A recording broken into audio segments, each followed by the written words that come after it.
கேட்கப்பட்டது. 6 கேள்விகள் கேள்வி 6 தத்துவம் ஏது என்றது. இந்த 6 தத்துவங்கள் 36 தத்துவங்கள் என்றதுனால 36 தத்துவ விஷயங்களை சொல்லிக் கொண்டு வருகிறார். அதில் கீழே மாபூதம், தன்மாத்திரை, ஞானேந்திர, கண்மேந்திரன் சொல்லிட்டு அடுத்து அந்த கரணங்களை சொல்வதற்காக செல்லுகிறார். 17வது பாட்டு. அந்த கரணம் அடைவே உரைக்க கேள், அந்த மனம் புந்தியுடன் ஆங்காரம் சிந்தையிவை பற்றியது நிச்சயித்து பல்கால் எழுந்திருந்தங்கு உற்றது சிந்திக்கும் உணர். அவ்வளோதான், ஒரே பாட்டில் 4 சொல்லிட்டார். அந்த கரணம் என்பது என்ன? அந்த மனம் புத்தியுடன் ஆகாரம் சிந்தையினர். இந்த 4 தொழில் என்ன சொல்லியிருக்கோம் உங்களுக்கு. அந்த கரணம் நடத்தும் பொழுது மனம் எதையும் சென்று பற்றும் இல்லையா, புத்தி அது என்ன அப்படிங்கிறத நிச்சயம் பண்ணும். அது நிச்சயம் பண்ண போகிறேன், நான் பார்க்கிறேன் என்ற அந்த நான் என்கிற யான் எனது என்கின்ற எண்ணத்தை அகங்காரம் உண்டு பண்ணும். சிந்தையானது அந்த அனுபவத்தை தேக்கி வைத்துக் கொள்ளும். இதுதான் இந்த அந்த கரணங்க 4 வேலை. அதான் சொல்லுகிறார். பற்றி அது நிச்சயித்து பல்கால் எழுந்திருந்தங்கு உற்றது சிந்திக்கும் உணர்னார். பற்றுதல் என்பது மனத்தினுடைய கொள்கை. மனம் என்ன செய்யும்? எதையும் சென்று பற்றும். அதான் சொன்னார். நிச்சயித்து என்பது புந்தி தான் நிச்சயம் பண்ணும். தூரமாக கிடக்கிறது பாம்பா கயிறா அப்படிங்கிறது நமக்கு வகுப்பு நடக்கும்போது தேவையில்லாத ஒரு விஷயம். அது இருக்கோ இல்லையோ சென்றதை பற்றுவது. பேய பார்க்குறாங்க தேவி அம்மா, நான் பார்த்தோன்னே பார்க்குறாங்க. இப்போ நான் அப்படி பார்ப்பேன், யாரோ வரவாங்கன்ட்டு உடனே நீங்கள் எல்லாம் திரும்பி இப்படி பார்க்குறீங்களே, அந்த வேலையை செய்கிறதுக்கு காரணம் மனம்தான். நமக்கு தேவை இருக்குதோ இல்லையோ, வகுப்பு ஒருத்தங்க வராங்க வரல, யாரோ வேணால் திருப்பட்டுமே, நம்ம வகுப்பு தானே கழிக்கிறோம். ஆனால் நம்ம என்ன பண்ணுவோம், யாராவது எனக்கு வரும்போது வணக்கம் அப்படின்னு வச்சுட்டு வருவாங்க, நானும் வணக்கம் பண்ணுவோம். உடனே எல்லாரும் ஆட்டோமேட்டிக்காக திரும்பி யார் வராங்க அப்படின்னு பார்த்துட்டு தான் நம்ம வேலையை பார்க்குறோம். ஸோ அதற்கு காரணம் நம்முடைய மனம்தான். பற்றும் எதையும் சென்று என்ன பண்ணும் மனம், எதை பற்றி கொண்டிருக்கிறோமோ அதை விடுத்து விட்டு அடுத்த காரியத்தில் சென்று ஈடுபட்டு பற்றக்கூடிய வேலை மனத்துக்கு இருக்கிறதுனால மனம்தான் இந்த வேலையை செய்கிறது. அடுத்தது வர்றது யாரு அப்படின்னு நான் பார்க்குறேன் அப்படின்னு முயற்சி பண்ணுறான். அகங்காரம் நான் எனது என்று பார்க்க, அதான் எனக்கு பல்கால் எழுந்திருந்தங்க, அதான் எழுச்சி வருது பல்கால். இப்போ நான் இதில் மனம் புத்தி அகங்காரம்னு இருக்கு. அடைவு மனம் ஆங்காரம் புத்தி சுத்தம் தான். அதெல்லாம் மனம் பற்றும், ஆங்காரம் என்ன செய்யும், நான் பார்க்குறேன், நான் கண்டுபிடிக்கிறேன், நான் செய்கிறேன் என்று சொல்லி அதை செய்யும். அதனால அது புத்தி என்ன செய்யும், அதை எழுந்திருக்கும். நான் பார்க்குறேன், யான் எனது என்கின்ற எண்ணத்தை உண்டு பண்ணுவது அகங்காரம். அடுத்தது புத்தி என்ன செய்யும், பற்றியது நிச்சயித்து, இது பாம்பு தான், இது கயிறு தான், இது இன்னாரு தான் அப்படிங்கிறத ஏற்கனவே சித்தத்தில் உள்ள அனுபவங்களை வைத்துக்கொண்டு என்ன பண்ணுவது, ஒப்பிட்டு பார்த்து இது இன்னது தான் என்பதை கண்டுபிடிப்பது புத்தியினுடைய வேலை. அந்த அனுபவத்தை தேக்கி வைத்துக் கொள்வது சித்தத்தினுடைய வேலை. அதான் சொல்லுகிறார். பற்றியது நிச்சயித்து பல்கால் எழுந்திருந்தங்கு உற்றது சிந்திக்கும் உணர் அப்படின்னு சொல்லி அந்த கரணங்கள விஷயத்தை சொல்லுகிறார். விளக்க புரியுதுங்களா? அந்த கரணம் அடைவே உரைக்கல் வழியாக சொல்லுகின்றேன். அந்த மனம் புத்தியுடன் ஆங்காரம் சிந்தையிலே பற்றியது நிச்சயித்து பல்கால் எழுந்திருந்தங்கு உற்றது சிந்திக்கும் உணர் என்று சொல்லுகிறார். விளக்குதா? அவ்வளோதான் பாட்டு. உங்களுக்கு தெரிஞ்சது தான், அதனால தான் வேகமாக போகுது. ஏன்னா பாட்டு இவ்வளோ வேகமாக முடிஞ்சுட்டேன்னு நினைக்காதீங்க. உங்களுக்கெல்லாம் தத்துவம்லாம் நீங்கள் சற்ற வகுப்பில் தான் படிச்சிக்க, உங்களுக்கெல்லாம் புரியுதுங்கிறதுனால இது வேகமாக போகுது. இன்னும் மற்ற சாஸ்திரங்கள்லாம் படிக்கும்போது ஒரு பாட்டுக்கே அரை மணி நேரம்லாம் போகிற பாட்டெலாம் உண்டு. ஒரு பாட்டுக்கு 1 மணி நேரம் விளக்கம் சொல்கிற பாடலாம் உண்டு. அந்த அளவுக்குலாம் பாட்டுக்கு இங்கே இந்த சாஸ்திரத்தில் இல்லை. சிவபிரகாசம் படிக்கும்போது, மற்ற சாஸ்திரங்கள் படிக்கும்போதெல்லாம். அடுத்தது இதோட நமக்கு ஆன்ம தத்துவங்கள் நிறைவாகுதா? 5 + 10 15 20 + 24 24 தத்துவங்கள். என்ன தத்துவம்? ஆன்ம தத்துவம். இதோட 36 தத்துவத்தில் எத்தனை சொல்லியாச்சுப்பா? 24 சொல்லியாச்சு இல்லையா? 36 தத்துவங்கள்ல 24 கூறி முடிச்சார். அதான் சொல்லுகிறார், கன்க்ளூட் பண்றாரு 18வது பாட்டில். போதி இடோ நாளாரும் உற்று ஆன்மா தத்துவம், உற்று ஆன்ம தத்துவம் என்று ஆதி அருள் நூல் அறையுங்கான் தீதரவே வித்தியா தத்துவங்கள் தம்மை விளம்ப கேள் உத்தமனே நன்றா உனக்கு. இப்ப சொன்னது வரைக்கும் என்ன தத்துவமா? இப்ப என்ன சொல்ல போறாரு? அவ்வளவுதான். பாட்டே உங்களுக்கு புரிஞ்சுட்டு அப்புறம் இது என்ன புதுசா நடத்த வேண்டியிருக்கு உங்களுக்கு? போதியிடும் நாளாரும் உற்ற ஆன்ம தத்துவங்கள் என்று ஆதி அருள் நூல் அறையும். அது என்ன ஆதி அருள் நூல்? என்னது அது? ஆகமம். ஆதி அருள் நூல் அறையும் கான் தீதரவே குற்றமில்லாமல் வித்தியா தத்துவங்கள் தம்மை விளம்பக்கல். வித்தியா தத்துவங்களை சொல்லுகின்றேன் கேள், உத்தமனே நன்றா உனக்குனர். இந்த உத்தமன் சொல்லப்படுவது இங்கே யாரு? Right, very good. உயிர். வேற பாட்டில் மேலோட்டமாக பார்க்கும் பொழுது யாரு? யாரு யாரை பற்றி சொல்றாரு? மணவாசங்கடதாரை நோக்கி சொல்றாரு. ஏன்னா அவர் தான் இந்த நூலை கேட்டு நமக்கு சொல்றாரு. அடுத்து எதை பற்றி பார்க்க போறோம் பாருங்க? வித்யாதத்துவங்கள். வித்யாதத்துவங்கள் என்னென்ன இருக்கு? காலம் நீதி கலையிட்டு யாராகும், இதெல்லாம் வித்யாதத்துவங்கள் இல்லையா? அது சொல்லுகிறார். அடுத்த பாட்டே காலநீதினு சொல்லுறது பாருங்க இல்லையா? அதனாலதான் உண்மையிலக்கத்தை முதல்ல வச்சாங்க பாடத்துல. உண்மையிலக்கம் நீங்க அந்த இது படிக்காம உண்மையிலக்கம் படிச்சா இப்ப எப்படி இருக்கு உங்களுக்கு? இப்போ இந்த அட்டவணை போட்டு உங்களுக்கு நடத்தி கொடுக்காம உண்மையிலக்கம் நடத்தினாக்க உண்மையிலக்கம் நடத்தலாம். ஆனா இது எல்லாவற்றையும் இப்போ படிக்கணும் உட்காந்துக்கிட்டு. விளக்கம் பார்த்தீங்களா? இது நீங்க கையில வைத்து கொண்டதுனால இந்த பாட்டுல எவ்வளவு வேகமா போகுது பார்த்தீங்களா? அப்போ சொல்ற புரியுதா? காலம் நியதி கருதும் கலை வித்தை ஏல விராகம் புருடன் மாயை மாலரவே சொன்னோம் அடைவாக சொன்ன இவை தன்னுண்மை உண்ணி உரைக்கும் நாமுற்று என்று சொல்லி முதல்ல பெயர் மட்டும் சொல்லுகிறார். 19வது பாட்டில் வித்யாதத்துவங்களுடைய பெயர்கள் மட்டும் என்னென்ன என்பதை சொல்லுகிறார். என்ன பண்ணீங்க சாப்பாடலாம்? காலையாச்சா? காலை இங்கே எவ்வளோ சாப்பாடு ஒரு ஆளுக்கு சாப்பாடுங்க? 120 ரூபாயா? ரெகுலராக வாங்குறீங்க, கம்மி பண்ணி கேட்க வேண்டியது தானே?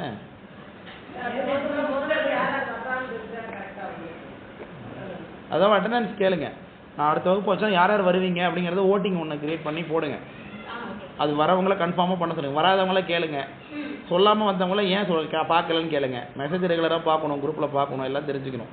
அப்புறம் யாராவது மெனக்கட்டு ஏதாச்சும் ஒன்று செஞ்சுட்டு உட்காந்துருப்பாங்க. நம்ம சும்மா எதையுமே கண்டுக்காமல் வந்து இது அடுத்தவங்களே தொந்தரவு பண்ணிக்கிட்டு நம்ம அதை இது பண்ணாமல் இருக்கக்கூடாதுல்ல. எங்கே எல்லா பக்கத்துலேயும் உண்டு இது மாதிரி. நான் போகிற வகுப்புகள் எல்லாத்துலேயும் நடக்கும். அது வருவோன்னு சொல்லிட்டு வரமாட்டாங்க, வரமாட்டேன்னு சொல்லிட்டு இருப்பாங்க, சொல்லியிருக்க மாட்டாங்க, வந்துடுவாங்க. நம்ம வந்து 15 பேர் தான் நினச்சிக்கிட்டு சாப்பாடு சொல்லியிருப்போம். பார்த்தா அன்றைக்கி தான் 35 பேர் வந்திருப்பாங்க. 35 பேர் வந்திருக்காங்களேன்ட்டு நீ கூடுதலாக சாப்பாடு சொன்னால் அன்றைக்கி 10 பேர் தான் வந்திருப்பாங்க. சரிங்களா? அதனால் திருவாசகம் முட்டுறதுல வச்சதுனால தான் நீ வகுப்பு வரல. அப்பனா அப்படியா?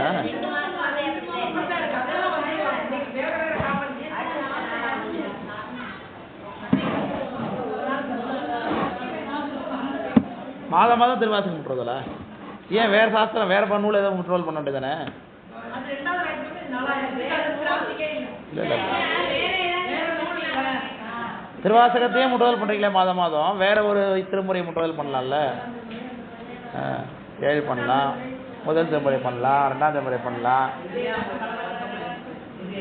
பழக்கமானதே திரும்ப பழக்கம் தவிர பழகுவது எப்போது உழைப்புவது என்ன என்பனை உந்தி பரன்னு ஒரு உந்தியாரிலேயே ஒரு பாட்டே இருக்கு.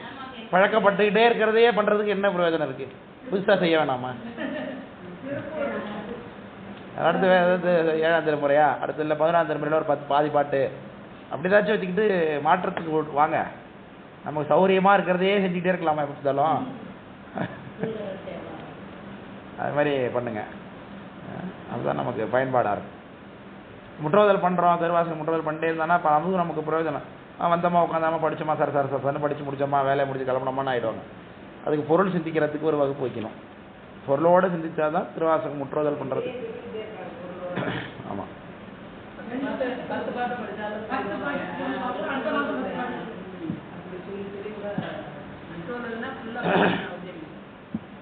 காலநியதி கருதும் கலை வித்தை ஏல விராகம் புருடனே மாயை எல்லாமே சொல்லிட்டார். 7 சொல்லிட்டார். 1 2 3 4 5 6 7 பேர் லிஸ்ட் பண்ணிருக்கார். மாலரவே சொன்னோம் மயக்கம் இல்லாமல், மால்னா மயக்கம்னு அர்த்தம். ஆமாம், மயக்கம் இல்லாமல் உங்களுக்கு சொல்லியிருக்கேன். இதில் பேரை அடைவாக வரிசையாக சொன்ன இவை தன்னுண்மை உண்ணி உரைக்கும் நாமுற்று. இவற்றுடைய விஷயங்கள் என்ன, தத்துவங்களுடைய பயன் என்ன, இந்த வித்யா தத்துவங்களுடைய வேலை என்ன என்பதை நான் சொல்லுகின்றேன். அடுத்த பாட்டுக்கு போகிறார். 20வது பாட்டு. எல்லை பலம் புதுமை எப்போதும் நிச்சயித்தல் அல்லல் தரும் கிரியை ஆன்மாவுக்கு கொள்ளை அறிவு ஆசை ஐம்புலனும் ஆரவரும் காலம் குறியா மயக்கு என்று கொள் என்று சொல்லுகிறார். என்ன சொல்லுகிறார்? எல்லை பலம் புதுமை எப்போதும் நிச்சயித்து, இது காலத்தினுடைய வேலை. எல்லை பலம் புதுமை இது 3 வந்து காலம். காலம் என்பது 3 காலம் இல்லையா? இறந்த காலம், நிகழ்காலம், எதிர்காலம் என்னும். பூத பௌஷ்ய வர்த்தமான என்று சொல்லுவது. பூத காலம்னா இறந்து போனது, பௌஷ்யம் அப்படின்னா நிகழ்காலம், வர்த்தமானம்னா எதிர்காலம்னு பேர். இந்த நம்ம இறந்து போன காலம் நமக்கு பலமா இல்லையா? பூத பௌஷ்ய வர்த்தமான, பூத பௌஷ்ய வர்த்தமான. இங்க முழுசா எழுதிக்கல போல் இருக்கு, எழுதாம வச்சிருக்கீங்க. சரி, போட்டோ எடுத்து போட்டிருக்கிறாங்க, அதை பார்த்து எழுதிக்க. பூத பௌஷ்ய வர்த்தமான என்று சொல்கிறோம். பூத என்பது இறந்த காலம். இறந்த காலம் என்பது நமக்கு அனுபவமா இல்லையா? நல்லதோ கெட்டதோ நமக்கு ஒரு அனுபவத்தை கொடுப்பது என்னது? இறந்த காலம் இல்லையா? அது முடிஞ்சு போச்சு, அதனால எல்லைங்கிறது.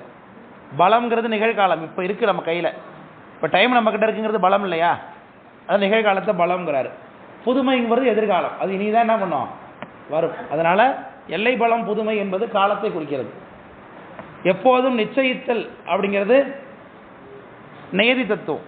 நேதி தத்துவம் என்னத்துக்கு? அவரவர் கர்மம் அவரவரிடத்தை சென்று சேர்வதற்கு உதவுவது நேதி தத்துவம்னு ஏற்கனவே சொல்லியிருக்கேன் உங்களுக்கு இல்லையா? காலம் நேதி அப்படின்னு. ஆமா ஆமா, எல்லை புதுமை பலம் பாட்டில் இருக்கு. எல்லை பலம் புதுமை. அல்லல் தரும் கிரியை, அது என்ன? அல்லல் தரும் கிரியை. கிரியைனா என்ன? செயல். அதையே அல்லல் தரும்னு சொல்கிறார். அல்லல்னா என்ன? துன்பம் தரும் செயல்னு ஏன் சொல்றார்? ஆமா, இன்பம் துன்பம் செயல் தான், கர்மம் இல்லையா? அப்போ உயிருடைய கிரியை என்பது என்ன செய்கிறது? கிரியாசக்திங்கிறது கலை தத்துவத்தை குறிக்கிறது. கலை தத்துவம் என்ன பண்ணுது? கிரியாசக்தியை தூண்டுவதற்கு பயன்படுகிறது. அதான் சொல்லுகிறார். நம்ம அங்கே எழுதியிருக்க பாருங்க, கலை என்பது கிரியாசக்தியை தூண்டுவதற்கு. அல்லல் தரும் கிரியை ஆன்மாவுக்கு ஒல்லை அறிவு, வேகமான அறிவை பெறுவதற்கு வித்யா தத்துவம் இருக்கிறது, ஞானத்தை தூண்ட. புரியுதா? ஆசை அப்படின்னு அடுத்து வச்சார், விசா தத்துவம். அது அதான் சொல்லுகிறார்கள். இப்படியாக அறிவு, ஆசை, ஐம்புலனும் ஆரவரும் காலம், குறியா மயக்கி என்று கொள் அப்படின்னு சொல்லி இதெல்லாம் சேர்ந்ததான் என்னவா? வித்யா தத்துவங்கள் என்று சொல்லுறாங்க. இதுல புருடன்கிறது தனி தத்துவம் இல்லை, அதனால தான் தனியாக சொல்லல. விளக்கம் புரியுதுல? காரியமாயை என்பது இந்த தத்துவங்களுக்கு ஒரு காலமாக, இடமாக நிற்கிறது, மூலப்பொருளாக நிற்கிறது. அதனால அதை தனியாக சொல்லாம விட்டுருக்காரு. இதுல முக்கியமா வேலை செய்யறது யார் யாரு? காலம், நீதி, கலை வைத்து யாரா? இவங்க தான் இல்லையா? இந்த 5 பேரோட வேலைங்க சொல்லியிருக்காங்களா? சொல்லியாச்சா? சரி, இப்ப அடுத்துக்கு தொகுத்து சொல்றார். வித்யா தத்துவங்கள் 7 விளம்பினோம். அப்படி என்ன அர்த்தம்? வித்யா தத்துவங்கள் பற்றி சொல்லியிருக்கேன். என்ன? வித்யா தத்துவங்கள் 7 விளம்பினோம், சுத்தமாம் தத்துவங்கள் சொல்ல கேள், நித்தமாம் சுத்த வித்தை ஈசுரம் பின் சொல்லும், சதாசிவம் நல் சக்தி சிவம் கான் அவைகள் தாம்னர். சுத்த வித்தை, இந்த ஆன்ம தத்துவத்துக்கு அடுத்து என்ன தத்துவம் இருக்கு? சுத்த தத்துவம், சிவ தத்துவம் இருக்கு. சிவ தத்துவம் என்னென்ன? அதுதான் சொல்றாரு இப்போ. வித்யா தத்துவங்கள் 7 விளம்பினோம். 7 நான் சொன்னேன். சுத்தமாம் தத்துவங்கள் சொல்ல கேள், சுத்தமான விஷயங்கள், தத்துவங்கள். ஏன் அதுக்கு சுத்த தத்துவம்னு பேரு? Right, very good. வேற வேற என்ன சொல்லணும்? வேற வேற ஏன் சுத்த தத்துவம்னு பேர்? Very good. சுத்தமாயில உண்டாக்கப்பட்ட தத்துவம் என்பதனால சுத்த தத்துவம்னு பேர். அதனால நித்தமாம் சுத்தவித்தை, சுத்தவித்தை என்பது வித்யேஸ்வரர்கள் உண்டாகக்கூடிய தத்துவம். அங்கதான் அனந்தர் முதலானவர்கள் இருக்கிறார்கள். ஈஸ்வரம் பின் சொல்லும், ஈஸ்வரம்னு அடுத்து மாகேஸ்வரம். சதாசிவம், அதுக்கு மேல சதாசிவர் இருக்கார். அதுக்கு மேல விந்து நாதம்னு இருக்கு. இங்க சக்தி சிவம்னு வச்சிருக்கார் பாட்டில். 2 ஒன்று தான். மாயோடு கூடினாக்க நாதம் விந்து சக்தி சிவமா இருக்கும். மாயோடு கூடாத போது வெறுமனே சிவம் சக்தியா நவந்திர பேதத்துல, இதுக்கு நவந்திர பேதம் படிச்சிருக்கோம் இல்லையா? சிவம் சக்தி, நாதம் விந்து, சதாசிவம், அப்போ மாகேஸ்வரம், ருத்ரன், திருமால், ஆயன் என்று சொல்லக்கூடிய 9 பேர் நவந்திர பேதம். அதுல முதல்ல வர சிவம் சக்திங்கிறது மாயைக்கு உட்படாதவர்கள். அடுத்து வர நாதம் விந்துங்கிறது மாயைக்கு உட்பட்ட சிவவடிவம். அதான் சொல்லுகிறார்.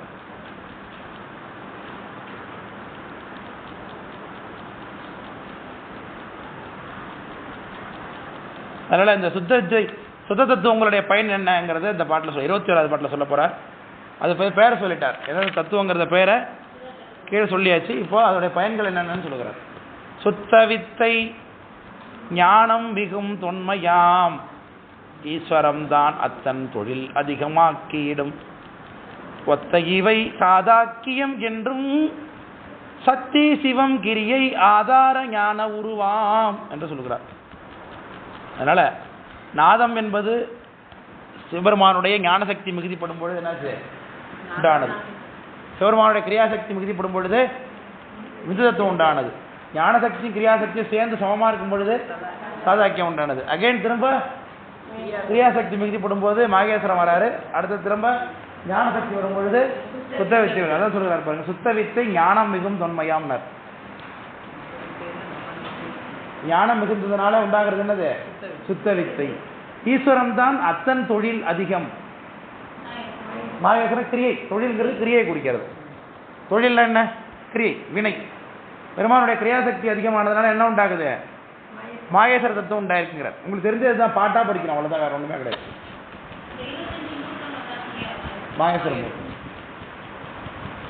ஒத்த இவை சாதாக்கியம். கிரியாசக்தி ஞானசக்தி ஒத்து இருக்கும்போது என்ன உண்டானது அதான் சொல்றார் பாட்டில். ஒத்த இவை சாதாக்கியம். அதுக்கு மேல சக்தி சிவம் கிரியை ஆதார ஞான உருவாம். சக்தி சிவம்ங்கிறது கிரியை ஆதார ஞானம் ரெண்டும் விந்து ஞானம் என்கின்ற பெயர்ல இருக்கு. அதே மாதிரி திரும்பவும் கிரியையும் ஞானமும் மாறி மாறி உண்டாகும் பொழுது இப்படி உண்டாகிறது தான் என்னவா இந்த சுத்த தத்துவங்கள் என்று சொல்லி எல்லாவற்றையும் சும்மா உங்களுக்கு வந்து ஒரு எக்ஸ்பிளனேஷன் மட்டும் கொடுத்துட்டு இன்டீட்டெயிலாக சொல்லாமல் நேரடியாக பெயர் இருக்கு, அவருக்கு ஒர்க் இருக்கு, அவ்வளோதான். அதை மட்டும் சொல்லிட்டு உங்களுக்கு முடிச்சிடார் உண்மை விளக்கத்தில். இன்னும் உன்னிட்டெல்லாம் ஒவ்வொரு தத்துவத்துக்கும் விளக்கம்லாம் சொல்லலாம், அதெல்லாம் சிவபிரகாசத்தில் விரிவாக இருக்கும். இங்கே உங்களுக்கு பேரை சொல்லிட்டு அது இந்த அளவுக்கு மட்டும் ஒர்க் ஆகுது, இப்படி தான் செயல்படுதுங்கிறது மட்டும் சொல்லி முடிச்சுட்டு இப்போ எது வரைக்கும் சொல்லியிருக்காரு இப்போ மொத்தமாக? அப்போ முதல் கேள்வி கிடையாது சொல்லியாச்சா? ஆறாறு தத்துவம் எதுங்கிறது கிடையாது சொல்லியாச்சா? இப்போ அடுத்த கேள்வி என்னப்போ ஆணவம்னா என்னன்னு சொல்ல போகிறார் இல்லையா? அதுதான் அடுத்த பாட்டில் பார்க்க போகிறோம். 22வது பாட்டு. ஆறாறு தத்துவமும் சொன்னோம் அடைவாக மாறா மலம் இரண்டும் வா சொல்ல கூறில் அறியாமை ஆனவ நீயான சுகதுக்கம் புரியா வினை என்று கொள். ஒரே பாட்டில் ரெண்டு சொல்லிட்டார். ஆணவம் சொல்லியாச்சு, கர்மமும் சொல்லியாச்சு, ஒரே பாட்டு. எவ்வளோ சுருக்கிறார் பாருங்க பாட்டை இல்லையா? ஆறாறு தத்துவமும் சொன்னோம். இப்போ சொன்னாரா 36 தத்துவம்னு சொல்லி முடிச்சிட்டார். அடைவாக சொன்னோம், கீழே இருந்து மேலே அடைவாக சொன்னார். மாறா மலம் இரண்டும் வா சொல்ல அடுத்திருக்கக்கூடிய 2 மலங்கள். இப்போ 36 தத்துவம் மலம் இல்லையா, அதுவும் மலம் தான். இது இல்லாமல் இன்னும் இருக்கக்கூடிய இன்னொரு மலம் ஆணவ மலமும் கண்ணும் மலமும், அதை பற்றி சொல்லுகிறார். கூறில் அறியாமை ஆணவம், ஒரே வார்த்தை முடிஞ்சு போச்சு. உனக்கு இருக்கக்கூடிய அறியாமை தான் என்னது ஆணவம். நமக்கு எதெல்லாம் அறியாமை இருக்கு? எதெல்லாம் அறியாமை இருக்கு? நமக்கு எல்லாத்துலேயும் தான் இருக்கு.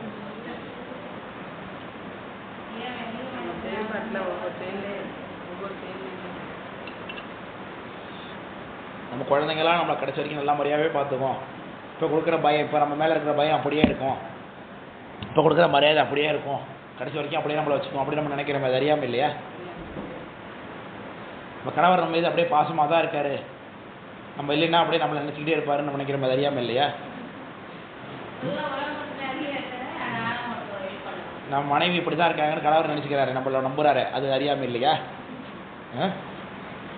எல்லாமே அறியாமை. இந்த உலக வாழ்க்கையில் எதை நாம் அறியாமைன்னு நினைத்து கொண்டிருக்கிறோம், அது எல்லாமே காரணம் யார் இருக்கா உள்ள? ஆணவ மலம் இருக்கு. ஆணவ மலம் தான் நம்முடைய அறியாமைக்கு காரணம். அதனால ஆணவ மலம்னா ஒரே வார்த்தையை முடிச்சார், அறியாமை ஆணவம் நிலவரம். ஆணவம்னா நம்ம என்ன நினைச்சோம், திமுருன்னு நினைப்போம். அது கிடையாது, அது இல்லை. ஆணவங்கிறது நம்முடைய அறியாமை தான் இல்லையா? உனக்கு இவ்வளோ ஆணவம் கூடாதுன்னு அர்த்தம், உனக்கு இவ்வளோ அறியாமை கூடாதுன்னு அர்த்தம். ஒருத்தவங்க திமிர்த்தனமாக நடந்துக்கிறாங்கன்னா எதை வச்சு திமிர்த்தனம் நடந்துக்கிறாங்க? அவங்க பெரிய ஆளுன்னு நினைத்து கொண்டதுனால தானே அவங்க திமிர்த்தனம் நடந்துக்கிறாங்க. உள்ளபடியே அவங்க பெரிய ஆளா? வாழ்க்கையில் நம்ம படிக்கிற படிப்பெல்லாம் பார்க்கும்பொழுது யாருமே பெரிய ஆள் இல்லைன்னு தெரியுது. உலகத்தில் யாரும் தான் சாமியை தவிர வேறு யாரும் பெரிய ஆள். அப்போ அவனுக்கு பெரிய ஆளே இல்லைன்னு தெரிஞ்சுக்கிட்டு நீ ஆட்டம் போடுறேன்னா பண்ண அர்த்தம் அதுக்கு ஆணவ மலம் தான். அதனால தான் ஆணவத்தை அங்கே ஆகுபயராக வைத்து உனக்கு இவ்வளோ ஆணவம் கூடாதுங்கிறோம். உள்ளபடியே ஆணவம் என்பது எது குறிக்குது? அறியாமை குறிக்குது.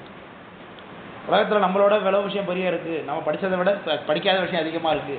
நம்ம தெரிஞ்சுக்கிட்டதை விட தெரியாத விஷயம் அதிகமாக இருக்குது. நம்ம சம்பாதிச்சு வச்சுருக்கிறத விட சம்பாதிக்காத விஷயம் எத்தனையாக இருக்குது. அப்படிங்கிறது தெரியாதவங்க தானே திமிர்த்தனமாக இருப்பாங்க. திமிருங்கிறது எப்படி வரும்?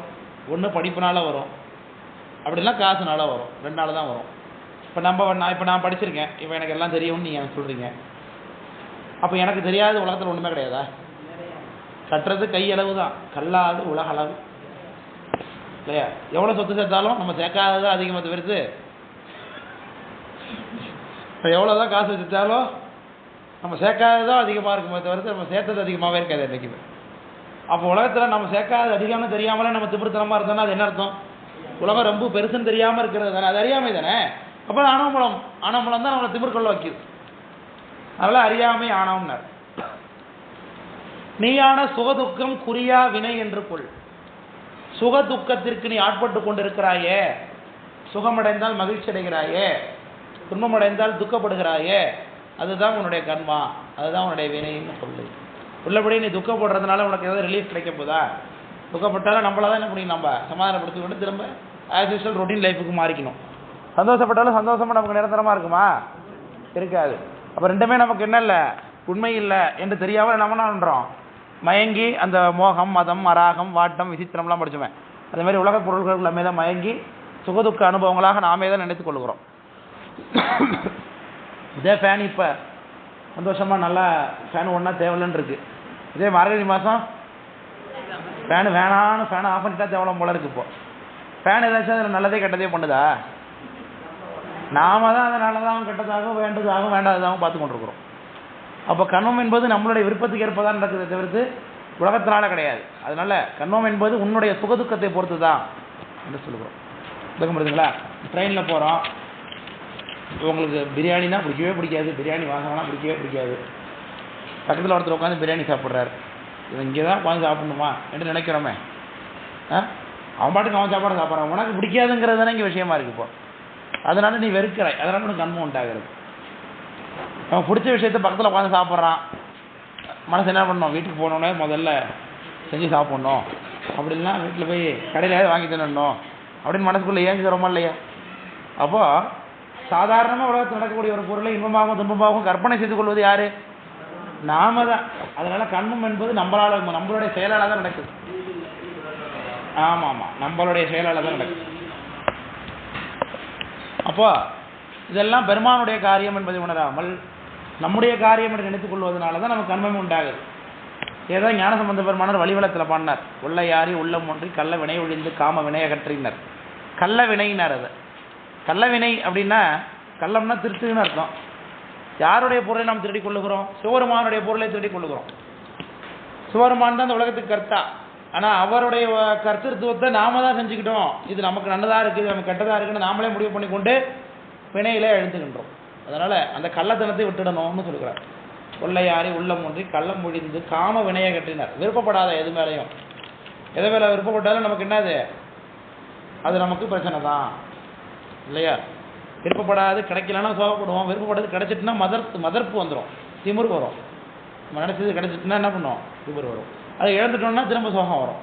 அதனால் இது எல்லாமே கர்மத்தை பொறுத்து. அதனால் சுகதுக்கம் குறியா வினை என்று கொள்னு 36 தத்துவத்துக்கு இவ்வளோ பாட்டு பாடினவர் ஆணவ மலத்துக்கும் கண்ம மலத்துக்கும் ஒரே பாட்டில் பாதியில் வச்சுட்டார். விளக்க போகிறதுங்களா? ஏன்னா இதை பற்றிலாம் என்ன ஆக்சுவலாக டீட்டெயிலாக தெரிஞ்சு என்ன பண்ண போகிறீங்க? தெரிஞ்சிக்க வேண்டியது பின்னாடி பிற்பாடு ரொம்ப அதிகமாக சூப்பராக இருக்குது. இறைவனுடைய நடனத்தை பற்றி பேச போகிறார். உங்களுக்கு ஷேர் பண்ணியிருந்தேன்னா நடராஜ படம் போர்டில் போட்டு வரைஞ்சி காமிச்சது உங்கள் குரூப்பில் போட்டிருந்தேன்னா, பொன்னமராஜ் குரூப்பில் போட்டிருந்தேன்னா பார்க்கல நிறைய பேர். அப்போ பார்த்தவங்க 2-3 பேர் இருக்கீங்க.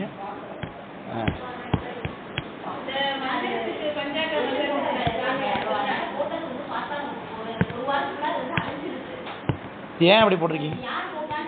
மாத்திர வேண்டியது தானே, எடுக்க முடியலையா?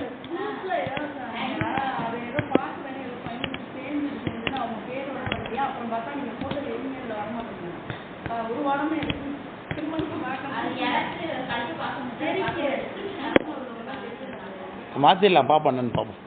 ஞாபகப்படுத்துங்க எனக்கு.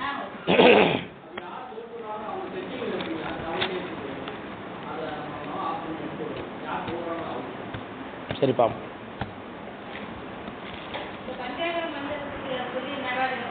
ஆமாம், அதெல்லாம் அடுத்து வருது உங்களுக்கு, இதே பாடம் தான் அது. அதனால் அதெல்லாம் விரிவாக பாடல் இருக்குது அதுக்கெல்லாம். அதனால் நம்ம ஏன் இப்போ மலத்தை பற்றிலாம் தெரிஞ்சு என்ன பண்ண போகிறோம் முடிவு பண்ணுறாரு போல் இருக்கு.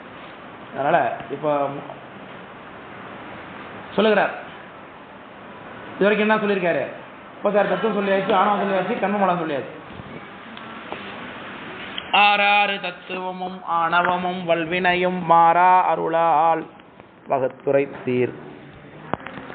வேறாக என்னை எனக்கரிய காட்டீர், இவை கண்டேன் உன்னறிய தேசிகரே உற்று என்று அவர் சொன்ன பதில் நிறுத்தி முடிச்சுட்டாரு. திரும்ப அகைன் கேட்கிறார், கேள்வி திருப்பி கேட்கிறார். மனவாசம் கடந்தா 6 தத்துவமும் ஆணவமும் வல்வினையும் மாறா அருளால் வகுத்துரைத்தீர் சொன்னாரா? அப்போ 6 தத்துவத்தையும் சொன்னீங்க, ஆணவத்தையும் சொன்னீங்க, வல்வினையும் மாறா அருளாலே, மாறா என்பால் நீங்க வைத்திருக்கக்கூடிய மீளாத கருணையினாலே நீங்க சொன்னீங்க. வேறாக என்னை எனக்கரிய காட்டீர் அப்படின்னார். இந்த மலத்தோடு பொருந்தி இருந்து கொண்டு இந்த உடம்பு தான் நான் என்று எண்ணிக்கொண்டிருக்கிறேனே நான், அதான் வேறாகான்னு அர்த்தம். இப்போ நாங்கிறது யாரு தான்? இந்த உடம்பு தானே. இப்போ என்னை எப்படி நீங்கள் பார்க்குறீங்கப்பா? என் உயிரை பார்க்குறீங்க? உடம்பை தான் பார்க்குறோம். இப்போ நீங்கள் என்னென்னா எதை பார்ப்போம்ப்பா? இந்த உருவத்தை தான் பார்ப்போம். உள்ளுக்குள்ளே இருக்கக்கூடிய ஆன்மாவை எனக்கு தெரிய போகுதுப்பா. இப்போ ஆன்மாங்கிறது உடம்பு இல்லாமல் தனித்து நின்று தொழில்படாது. அப்போ நம்ம பார்க்குறதுங்கிறது இந்த உடம்பு தான். அதனால் இது இரண்டும் மயங்கி அறியத்தக்கது, ஒன்று போல அறியத்தக்கது, சுத்த அத்துவிதமாக இருக்குது ரெண்டுமே. அதனால் வேறாக என்று சொன்னார். மலத்தில் அது இருதிரப்பட்டது ஆன்மான்னார் சுஞான போகத்தில். ஒன்று இது சாமியை சார்ந்திருக்கும், அப்படி இல்லைன்னா மலத்தை சார்ந்து தான் இருக்கும் உயிரானது.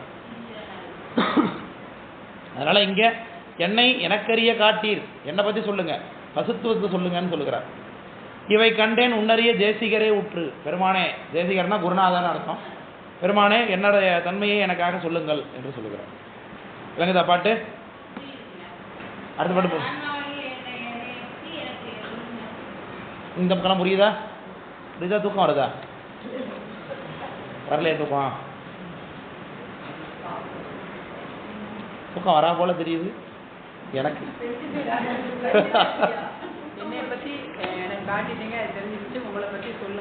இல்லை உங்களை என்னை பற்றி சொல்லுங்க. 36 தத்துவங்களையும் ஆணவமலத்தையும் சொல்லிட்டீங்க, இப்போ என்னை பற்றி சொல்லுங்க. சரி, ஓகே, கேட்டியா? சொல்கிறேன் கேள். நான் 24வது பாட்டில் நன்றாக உரைக்க கேள், நல்ல சித்தின் முன் அசித்து இங்கு ஒன்றாது, சித்து அசித்தை ஓராது நின்று இவற்றை அன்றே பகுத்தறிவது ஆன்மாவே என்று மறை குன்றாமல் ஓதும் குறித்து. உலகத்தில் மொத்தம் எத்தனை பொருள் இருக்கு படித்தோம் நம்ம? சுருக்கினா 3 முப்பொருள் உண்மை திரிபதார்த்தம்னு சொல்லிக்கொண்டோம். பதி, பசு, பாசம். இல்லை, பதி என்பது சித்து பொருள், அறிவுடையது. பாசம் என்பது அசத்து பொருள், அசித்து, அது அறிவற்றது. இடையில இருக்காரு பசு, அவரு சதசத். Very good, சதசத். பக்காவா அடிக்கிறீங்க, பதிலாம் பயங்கரமாக சொல்கிறீங்க. பரிசை வச்சிடலாம் பண்ணிருக்கே, படிக்கிறீங்க எல்லாரும் அப்படி தானே? சதசத்துனார்.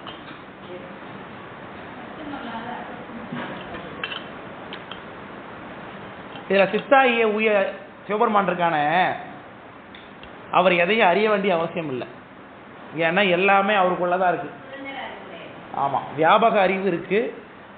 அவர் எதையும் எல்லாவற்றிலையுமே பொருந்தி இருப்பதனால எதையும் அவர் நீ இப்போ நான் இந்த பாட்டில் நானும் வேற வேற, அதனால இந்த பாட்டில் என்னுடையது நான் சொல்லுகின்றேன் இல்லையா?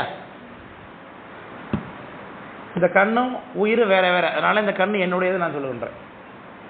விளங்க முடியுதுங்களா? இந்த பொருளிலிருந்து நாம் என்ன பண்ணுகின்றோம்? வேறுபடுத்தி பார்க்கும் பொழுதுதான் இது 2வது பொருளாக அறிகின்றோம்.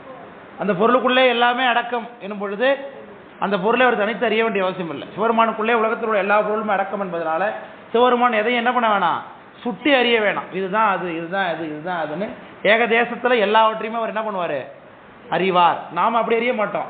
இது பாட்டில் ஏதோ கீரிக்கு நான் நினைச்சேன்னா நீங்கள் பக்கத்தில் ஏதாவது பேசியிருந்தா எனக்கு புரியாது. புரியுதுங்களா? நான் இங்கே படிச்சுட்டு இருந்தேன்னா நீங்கள் ஏதாவது பேசினா எனக்கு புரியாது. நீங்கள் பேசுறது நான் கேட்டேன்னாக்க நான் படிக்கிறது எனக்கு புரியாது. அப்போ உயிரானது என்ன பண்ணோம்? ஒரு நேரத்தில் ஒரு பொருளை தான் அறியும், சுட்டித்தான் அறியும். சுட்டறிவு உடையது உயிர். நான் சிவபெருமான் வியாபக அறிவுடையவர், ஒரே நேரத்தில் அனைத்தையுமே அறிவார். விளங்க புரியுதுங்களா? அப்போ ஒரே நேரத்தில் அனைத்தையும் அறியக்கூடிய சித்து என்ன பண்ணாது? எதையும் தனித்த முறையில் அறியாது. அதான் சொல்லுகிறார், நல்ல சித்தின் முன் அசித்து ஒன்றாது. இப்போ சிவருமானுக்கு முன்னாடி என்ன பண்ணாது, அசித்தாகிய பாசம் வந்து நிற்காது. ஏன்னா அவர் இயல்பாகவே பாசங்களை நீங்கிறது. ஒளிக்கு முன்னாடி இருட்டு நிற்குமா? நிற்காது. சித்து அசித்தை ஓராது. சிவருமான் பாசத்தை தெரிந்து கொள்ள வேண்டிய அவசியமே இல்லை, தெரிய வேணாம். அப்போ ரெண்டுத்துக்குமே என்ன கிடையாது, அனுபவம் என்பது கிடையாதுங்கிற. சிவருமானுக்கு அறியக்கூடிய தன்மை இருந்தாலும் அவர் என்ன பண்ண வேணாம், அறிய வேணாம். அதனால அவருக்கு அனுபவம் இல்லை. பாசத்துக்கு அனுபவம் அறிவே இல்லை, அதனால அது அனுபவிக்காது. விளக்கம் புரியுதுங்களா? அப்போ நடுப்புற ஒருத்தர் இருக்காரு, அவரு ஆன்மா நின்று இவற்றைனர். இவற்றுனா என்னது, சித்தையும் அசித்தையும் சிவபெருமானையும் ஆனாமலத்தையும் அன்றே பகுத்தறிவது ஆன்மானர். இது சிவபெருமான், இது ஆனாமலம். இவர் சேரத்தக்கவர், இது சேரக்கூடாது என்று அறியக்கூடிய அறிவுடையது யாரும் 3 பேர்ல ஆன்மாதான். அதனால எது பகுத்தறிவு உடையதோ அதுதான் என்னவா, ஆன்மான்னர். அதனால ஆன்மாவுக்கு விளக்கம் சொல்லுங்க நீங்க கேட்டா, யாராவது கேட்டா என்ன சொல்லுவீங்க? இப்போ பகுத்தறிவது ஆன்மா என்ன நீங்க பதில் எழுதுனது. என்னத்தை பகுத்தறிவு? பகுத்தறிவுனா இன்னைக்கு வேற அறிவு வச்சுட்டாங்க. பகுத்தறிவுனா கடவுள் இல்லைன்னு சொன்னாதான் பகுத்தறிவுன்னு வச்சுட்டான் இல்லையா? ஆனா இங்க பகுத்தறிவுங்கிற என்ன சொல்கிறார், இது ஆகக்கூடியது இது ஆகக்கூடாது என்பதை பகுத்தறிவது தான் பகுத்தறிவுனர். விளக்கம் புரியுதுங்களா? ஆமா. அன்றே பகுத்தறிவது ஆன்மா என்று மறை குன்றாமல் ஓதும் குறித்துன்னு சொன்னது. அப்படி மறை சொல்லுமா, இவ்வளவு நேரம் ஆகமம் சொல்லுன்னு இருந்தாரு. இப்ப என்ன சொல்றாருப்பா, வேதம் தனியா அப்படி சொல்றாரு. இவ்வளவு நேரம் ஆகமம் சொல்லிட்டு வேதம் சொல்றாரு. அகமம் வேதத்துக்குள்ள அடக்கம் தானே. வேத பொருள் தான் நான் படிக்கிற காலம் சொன்னமே. ஆமா. அடுத்தது என்ன சொல்லுகிறார் உயிரை பத்தி? அடுத்தது கண்டினியூட்டியா சொல்றார். தத்துவங்கள் ஆறாரும் தம்மை தாம் என்றறியா எத்தன்மை எண்ணில் இயம்ப கேள் சுத்தமாம் 6 சுவையும் அறியாது தன்னை தான் கூறில் அவை இவை போல் கொள் என்று சொல்கிறார். தத்துவங்கள் எல்லாம் தன்னைத்தானே தத்துவம்னு அறியக்கூடிய அறிவுடையதா? ஏன் இல்ல? ஏன் இல்ல? அதுக்கு வேற தத்துவங்கள் தன்னை தத்துவம் என்று அறிந்து கொள்ளுமா?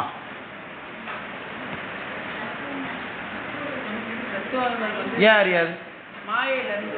Very good. அது மாயையிலேருந்து உண்டா இருக்கு, சடப்பொருள். அதெல்லாம் சடத்துக்கு அறிவுமே கிடையாது. அதுக்கே இவ்வளவு யோசனை? அதுவும் கொஞ்சம் மயங்குதுன்னு அர்த்தம். சொன்னீங்களா? சடப்பொருள். Right, very good. அதனால தத்துவங்கள் ஆறாரும் தம்மைத்தாம் என்று அறியா. ஆமாம் தானே? தன்னை ஒரு பொருள் என்று என்ன பண்ண முடியாது, அறிந்து கொள்ள முடியாது. எத்தன்மை இது எப்படி இருக்குன்னாக்க, இயம்பக்கேள் சொல்றேன் கேளு.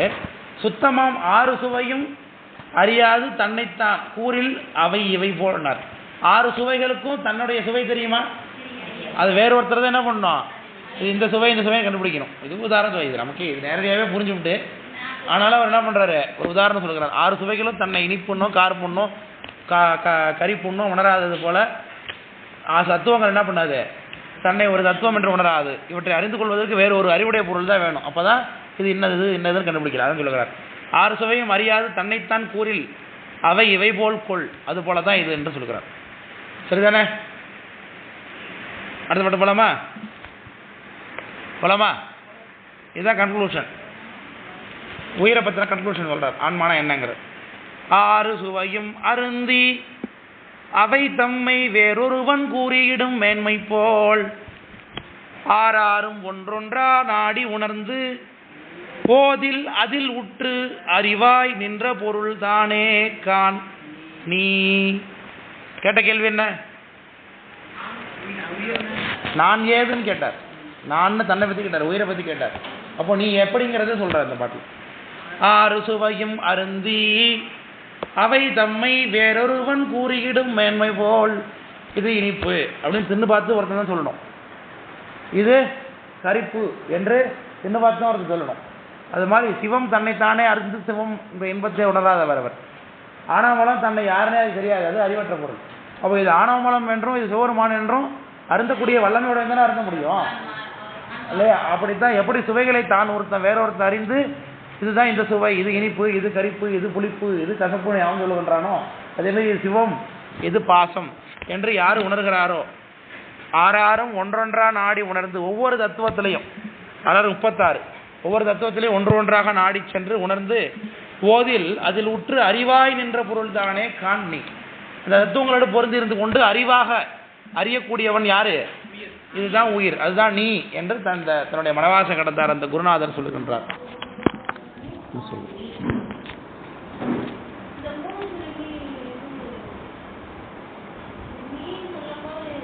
சொல்லியிருக்காரு அவரு.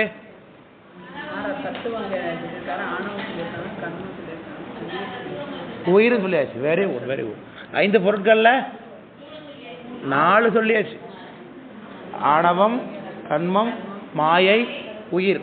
இன்னும் யார் மட்டும் பாக்கி இருக்கா? சாமி மட்டும் பாக்கி இருக்கா. டீ குடிச்சா தேவலாம் போலதான் இருக்கு.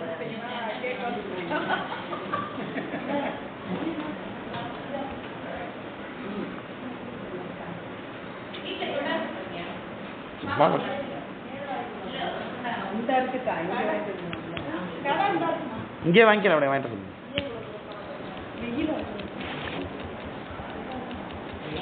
எல்லாருக்கும் வாங்கிட்டு சொல்லிடுங்க.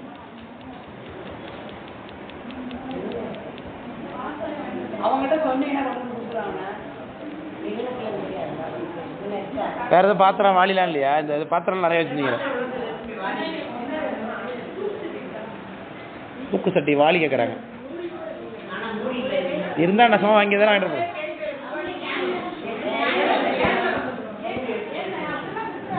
இந்த தூக்கமே தெளிஞ்சிட்டு டீ குடிக்காமலே தூக்கம் தெளிஞ்சிட்டு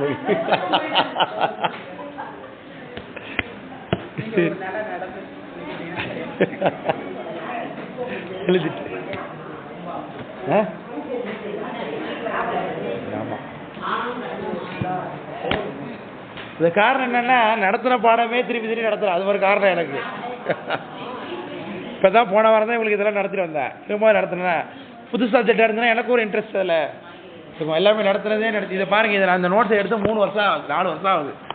ஃபர்ஸ்ட் இயர் நடத்தும் போது நடத்துது. அப்படியே தான் திருப்பி திருப்பி நடத்திட்டு இருக்கேன் படிச்சதை. குன்றா அருளாலே கூறி நீர் என் வடிவு ஒன்றாதனும் உருவம் போதியீர் நின்று அருக்கன் கண்ணுக்கு காட்டுமா போலே உனதருவில் நன்னி அறிவித்திடுவோம் நாம் என்று சொல்கிறார். இப்போ நம்ம இதோட வகுப்போட நிறைய பண்ணிடலாம் அன்னைக்கு. ஏன்னு கேளுங்க, இதுக்கு பிறகு நீங்கள் ஆரம்பிச்சிங்கன்னா எல்லாம் 5 எழுத்தினுடைய வடிவம் தான் வந்துடும், அடுத்த பாடம் வந்துடும். அதனால் அடுத்த வகுப்பில் விஷயத்தை நம்ம பார்க்குறது நல்லது எனக்கு தோணுகிறது. ஏன்னா சாமியை பற்றின இப்போ இன்றைக்கி எது வரைக்கும் நம்ம 25 எழுத்தினுடைய வடிவம் ஆரம்பிக்கிற வரைக்கும் நான் நடத்திடுறேன். அதுக்கு பிறகு வகுப்பு நிறைய பண்ணிவிடுவோம். ஆமாம், அதுக்கு பிறகு உள்ளது பார்ப்போம்.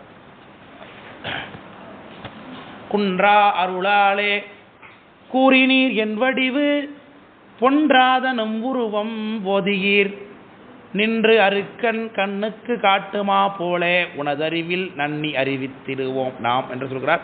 உன்னுடைய அருளாலே எனக்கு எல்லாத்தையும் சொன்னீங்க. இது வரைக்கும் என்னுடைய வடிவத்தை சொன்னீங்க. இப்போ நான் யாருன்னு சொன்னார் இல்லையா, ஆன்மா யாருன்னு அது சொல்கிறார். பொன்றாத நும் உருவம் போதியீர்னார். நும் உருவம்னா மேகண்டாருடைய உருவத்தை கேட்கிறார். அதன்படி இப்போ யாருடைய உருவம் கேட்கப்படுகிறது? சிவருமானுடைய உருவம் என்னன்னு கேட்கிறார். ஒன்றாத நும் உருவம் போதியீர் நின்று அருக்கன் கண்ணுக்கு காட்டுமா போலேன்னார். அருக்கன் என்பது சூரியன். அர்க்காய சிரசே நம அப்படின்னு சொல்லுவாங்க. அருக்கன்னா சூரியன் அர்த்தம். அருக்கனானவன் அருக்கன் பாதம் வணங்குவர் அந்தியில் அருக்கனானவன் அறநொரு அல்லனோ இருக்கு நான்மறை ஈசனைய தொழும் கருத்து நினையார் கல்மணவாரேன்னு அப்பர் சாமி பாட்டு. ஈவினிங்கில் சாயந்தரம் சந்தியாவந்தனம்னு பண்ணுவாங்க. அந்த நேரம்லாம் சூரியனை தொழுது பண்ணுவாங்க. சூரியனை கும்பிடலாம் என்ன பையன், சூரியனோட சடம். ஆனால் சூரியனுக்குள்ளே இருந்து கொண்டு ஆற்றல் வடிவமாக இருக்கக்கூடியவன் சிவபெருமான். அதனால் அருக்கன் பாதம் வணங்குவர் அந்தியில் அருக்கன் ஆனவன் அறநூறு அல்லனோன்னார். அதனால தான் நம்ம வழிபாடு பண்ணக்கூடிய அட்டமூர்த்தங்கள்னு சொல்லுவோம். எட்டுரு விரவி எண்ணெய் ஆண்டவன் ஈண்டு சோதி எட்டிலங்கலங்கள் தில்லை வேந்தனை சேர்ந்திலா பிட்டரை காணா கண்வாய் பேசாது அப்பேகளோடேனார். எட்டுரு விரைவினார். சிவபெருமான் இந்த உலகத்தில் 8 இடங்களில் வழிபாடு பண்ணுவதற்கு ஏற்ப விளங்கி தோன்றுகிறார். பஞ்சபூதங்களில், சூரிய சந்திரனில், ஆன்மாவில் இருக்க முடியுதுன்னா இதில் ஆன்மா பூஜை தான் சிவபூஜை. ஆன்மார்த்த பூஜைன்னு பேர். ஆன்மாவில் தான் சுவாமி ஆவாகனம் பண்ணியிருப்பாங்க. நம்ம வைத்திருக்கூடிய லிங்கத்தில் ஆன்மாவிலேருந்து சாமியை எப்படி சிவபூஜை பண்ணுறவங்க ஆவாகனம் பண்ணுவாங்கன்னா, சாமியை சிவபூஜையை வட்டக்கத்தில் இருக்கக்கூடிய லிங்கத்தை முதல்ல எடுத்து வெளியில் வச்சு அது மேலே நேர்த்தி பண்ணின பூஜையோட நிர்மாலயங்கள் இருக்கும். நிர்மாலயத்தை களைவதற்குன்னு விதி இருக்குது. அந்த விதிப்படி நிர்மாலயத்தை களைஞ்சிட்டு சுவாமியோடைய லிங்க திருமேனியை சுத்தம் பண்ணி ஒரு தடவை நீராட்டி விட்டுட்டு அதற்கு பிறகு அவர் சந்தனம் வச்சு அவர் மேலே புஷ்பம் சாத்தி கையில் நிறைய புஷ்பம் எடுத்துக்கொண்டு அவங்களுடைய மூல மந்திரத்தினாலே சிரசு வரைக்கும் மந்திரித்து கொண்டே மேலே செல்லணும். பிரம்மரந்திரம் வரைக்கும் சென்று பிரம்மந்திரத்தில் இருக்கக்கூடிய பெருமானுடைய திருவடியை நம்ம உயிரில் இருக்கக்கூடிய திருவடியை கொண்டு வந்து இடது மூக்கை பொத்தி இன்னும் வலது மூக்கு வழியாக சாமி வெளில வந்ததாக பாவித்து அந்த புஷ்பத்தை கொண்டு சாமி மேலே சாத்தணும். சாமி மேலே சாத்தி இது ஆவாகன முத்திரை. ஆவாகனம், ஸ்தாபனம், சன்னிதானம், சன்னிதோரானம் அப்படின்னு சொல்லுவாங்க. இப்படி இதுதான். இது கோயிலில் பார்த்துருக்கீங்களா? குருக்கள் பண்ணுவார் பார்த்துருக்கீங்களா? இப்படி பண்ணுவாங்க. இப்படி செஞ்சு முடிச்சிருவாங்க. ஆவாகனம், ஸ்தாபனம், சாமியை கொண்டு வர்றது, கொண்டு வந்த சாமி அங்கே இருக்கிறதுக்கு வேண்டிக்கிறது ஸ்தாபனம் முத்திரை. சன்னிதானம், அவருடைய சன்னிதானம் ஏற்படணும். சன்னிரோதானம்னா நம்ம சன்னிதானத்தில் நம்ம பூஜையை அவர் ஏற்றுக்கணும். இந்த 4 முத்திரையும் அவர் காமிக்கணும். இதுதான் ஆவாகனம் பண்ணுற முத்திரை. இப்போ அந்த சாமி எங்கே இருக்கார்? ஆன்மாவில் இருந்தவர் எங்கே கொண்டு வந்திருக்கோம்? இந்த சிவலிங்கத்துக்கு கொண்டு வந்திருக்கோம். இப்போ சிவலிங்கத்தில் அவரை எல்லா பூஜையெல்லாம் பண்ணி முடிச்சதுக்கு திரும்ப அவரை ஒடுக்கி சங்கார முத்திரை, இதுக்கு பேர் சங்கார முத்திரைனாலே கொண்டு வந்து திரும்ப வலது மூக்கு வழியாகவே இழுத்து உள்ளே கொண்டு போய்க்கணும் அவரை. இதுதான் சிவபூஜை பண்ணுறவங்க பண்ணுற வேலை. ஆமாம், சிவபூஜை பண்ணுற முறை, சிவபூஜை விதி இது. அப்போ அதனால் சாமி போய் ஒன்று ஆன்மாவில் இருக்கிறத கும்பிடுறோம். அடுத்து எங்கே கும்பிடுவாங்க? சிவபூஜை பண்ணுறவங்க சூரிய பூஜைன்னு ஒன்று பண்ணுவாங்க. அதெல்லாம் சின்ன தகடு ஒன்று, சூரிய தகடுன்னு வச்சுக்கிட்டு அதில் சாமியை கும்பிடுவாங்க. சூரிய பூஜைன்னு பேர். அந்த சூரிய பூஜையில் சூரியனை கும்பிடுறாங்க. எப்படி ஏன் சூரியனை கும்பிடுறாங்கன்னா சூரியனாகவே சாமி இருக்கிறார். எப்படி இந்த நம்ம கண்ணுக்கு ஒளி இருந்தாலும் கண்ணுக்கு பார்க்கக்கூடிய தன்மை இருந்தாலும் சூரியன் இல்லைன்னா கண்ணு தெரியுமா? தெரியாது. அப்போ உயிருக்கு பார்க்கக்கூடிய அறிவு இருந்தாலும் கூட இறைவன் அறிவிக்கலைன்னா உயிர் என்ன பண்ணாது? அறியாது. எப்படி சூரியன் இல்லைன்னா கண்ணுக்கு பார்வை இருந்தாலும் பார்வை தராதோ அதே மாதிரி உயிருக்கு அறியக்கூடிய ஆற்றல் இருந்தாலும் சிவருமான் இல்லைன்னா உயிரால் என்ன பண்ண முடியாது? அறிய முடியாது. அதெல்லாம் சொல்லுகிறார், கண்ணுக்கு காட்டுமா போல நின்று அருக்கன் கண்ணுக்கு காட்டுமா போல. உயிருக்கு அறிவு இருக்கு, ஆனாலும் தன்னுடைய அறிவினால என்ன பண்ண முடியாது? எதையும் அது தெரிந்து கொள்ள முடியாது. சிவபெருமான் அறிவித்தால் தான் அறியும். அப்போ சூரியன் விளக்கம் பண்ணாதான் உலகத்தை உயிர் கண்ணு பார்க்கிறது சொல்லுகிறார். அருக்கன் கண்ணுக்கு காட்டுமா போல உனது அறிவில் நன்னி, உன்னுடைய அறிவில் நான் இருந்து கொண்டு அறிவிப்பேன் என்று சொல்லுகிறார். நன்னி அறிவித்திடுவோம், உன் அறிவில் வந்து பொருந்தி இருந்து நாம் அறிவிப்போம் என்று சொல்லுகிறார். அப்படி தன்னுடைய அந்த தன்மையை மேகண்ட தேவனாயனார் சொல்லுகிறார். அதான் பாட்டு. விளங்குதா? அவ்வளோதான். அதை இன்னொரு பாட்டில் சொல்லுகிறார். தன்னுடைய தன்மையை இன்னொரு பாட்டில் சொல்லுகிறார் சுவாமி. அன்றியும் கேள் ஆன்மாவால் ஆய்ந்தறியும் ஐம்பொறிகள் அன்றி அறியா இவை என்ன? இன்று அறியா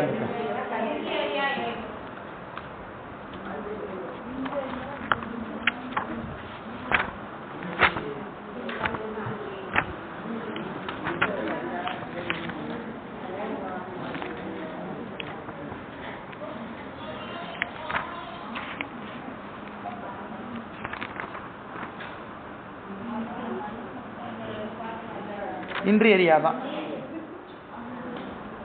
இன்று எரியாதான். நான் தப்பா இருக்கேன் கொடுக்கமா.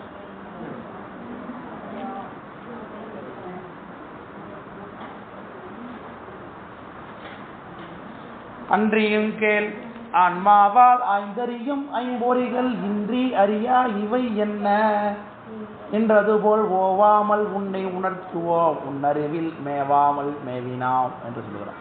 இப்போ உலகத்தை நம்ம பார்க்கிறோம், கண்ணால பார்க்கிறோம் என்று சொல்லுகிறோம். உள்ளபடியே கண்ணா பார்த்தது? கண்ணு வழியே யார் பார்த்தா? உயிர் தான் பார்க்குது. விளக்கம் புரியுதுங்களா? எப்படி கண்ணு உயிர் வழியாக உயிரால் செலுத்தப்பட்டு கண்ணு பார்க்கிறதோ அதுபோல என்னால் செலுத்தப்பட்டு நீ உயிரை அறிவை அடைகின்றாய் என்று சொல்கிறார். விளக்கம் புரியுதுங்களா? அன்றியும் கேள் ஆன்மாவால் ஆய்ந்தறியும் ஐம்பொறிகள். ஆன்மா எப்படி அறியவர் இதை பாரு, இதுதான் இதில் உள்ளது என்பதை உணர்வது யாரு? ஆன்மா தான், உயிர் தான். ஆனால் அதை பார்க்குற கருவியாக தான் யார் இருக்கா? ஐம்பொறிகள் இருக்குது, கண்ணு இருக்கு. அப்போ ஆன்மாவால் ஐந்தறியும் ஐம்பொறிகள் இன்றி அறியா இவை என்ன? அப்போ ஆன்மா இல்லாமல் ஐம்பொறிகள் அறிய முடியுமா? செத்து போனவர் கட்டி நல்லா இருந்தா தெரிஞ்சு ஊர் செத்து விட்டார், அவர் பார்ப்பாரா? ஏன்? கண்ணு தான் இருக்கே, அப்புறம் என்ன? உள்ளுக்குள்ள உயிர் இருக்கணுமே. அப்போ உயிர்னு ஒன்று இருந்தால் தான் உள்ள பொறிகளுக்கு வேலை. அதே போல் உயிர் என்பது சிவபெருமான் இல்லாமல் அவருக்கு என்ன இல்லை? வேலை இல்லை. உயிருக்கு அறிவு கிடையாதுங்கிற சொல்கிறார். நின்றது போல் ஓவாமல் உன்னை உணர்த்துவோம்னார். போவாமல்னா என்ன? ஓவுதல்னா என்ன? ஓவுதல்னா இல்லை, ஓவுதல் ஓவின தாரகை ஒளி ஒளி உதயத்து ஒருப்படுகின்றது விருப்போடு நமக்கு தேவனர் சிறிகள் தாளினை காட்டாய் திருப்பெருந்துறைவரை சிவபெருமானே யாவர்க்கும் அறிவறியாய் எனக்கு எளியாய் எம்பெருமான் பள்ளி எழுந்தார்களா என் பண்ணாரா? யார் பண்ணா? திருநாவுக்கரசரா?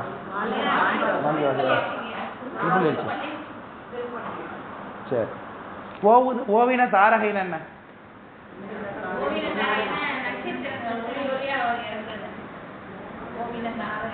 அப்படிதான் என்ன அது எல்லாம் திருப்பள்ளி எழுச்சி. திருப்பள்ளி எழுச்சி எப்போ நடக்கும்? சாயந்தரம் 5 மணிக்கு நடக்குமா? காலைல 5 மணிக்கா? காலைல 5 மணிக்கு நடக்குதுங்களா? விடிய காலமே நடந்திருக்கா? திருப்பள்ளி திருவெம்பாவையில் அந்த கருத்து உண்டு. ஒரு பாட்டு, அண்ணாமலையான் அடிக்கமலம் சென்று இன்னொர்கள் மணிமுடி வீரற்றார் போல தன்னார் ரவி வந்து கார்கரப்ப தாரகைகள் தாமகலன்னு பாட்டுருக்காங்க. இதே கருத்து இதுல இருக்கு. கூவின பூங்குயில் கூவின கோழி கோழி, அதான பாட்டு. குருகள் எம்பின எம்பின சங்கம் ஓவின தாரகை ஒளி. ஓவின தாரகை ஒளி ஒளி உதயத்துன்னு படிக்கக்கூடாது. பாட்டு படிக்கிறது தான் இருக்கு, பொருள் புரிகிறது. ஓவின தாரகை ஒளி இல்ல இல்ல, ஒளி உதயத்து ஒரு பொடுகின்றது என்று சொல்கிறார். நைட்டு ஃபுல்லா தாரகைகள் ஒளி வீசி போட்டு. தாரகை என்ன? நட்சத்திரம். நைட்ல இருந்ததா? இப்ப காலையில யார் வரா? அப்ப நட்சத்திரம் ஒளி இருக்குமா இருக்காதா? திடீர்னு இல்லாம போயிடுமா? கொஞ்சம் கொஞ்சமா இல்லாம போகுமா?